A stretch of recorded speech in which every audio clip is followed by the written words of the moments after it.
Ahoj, já vás zdravím u mého druhého vlogu a dneska se spíše budu trochu kritizovat, protože zjistil jsem, že Skyblock není tak úplně jednoduchý, jak vypadá.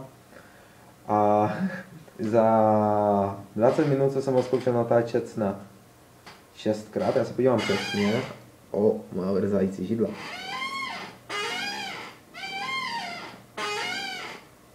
Židla.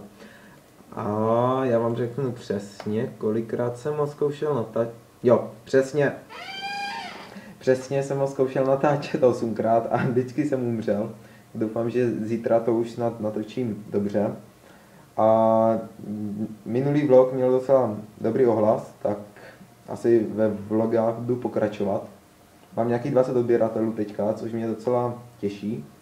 A napsal mi nějaký člověk z Finska, mám pocit, z Finska mi napsal, že se mu moje let's play líbí a že v tom mám pokračovat, což mě nadchlo úplně nejvíc. A určitě pokračovat budu. A místo standardního Minecraftu budu točit Skyblock, ve kterém jsem hrozná skvělá. A vůbec to nedávám. Doufám, že zítra ráno, jak se vyspím, že to půjde líp. Že to bude alespoň trochu koukatelné. Asi vás. Tak, dobré. A ještě jsem vám chtěl říct, že budu vydávat jenom 2, maximálně 3 videa týdne, protože mě to stojí strašně moc úsilí, skoro každý den něco vydávat. To máte natáčení, rendering, potom upload na YouTube a už mě to přestávalo jakože bavit docela, tak jsem si řekl, že zvolním, ať mám prostě čas i na své záliby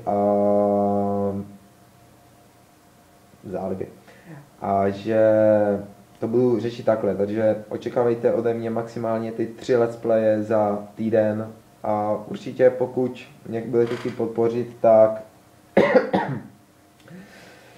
dejte odběr, dejte like a buďte stálými návštěvníky mého YouTube profilu. Tak jo, čau.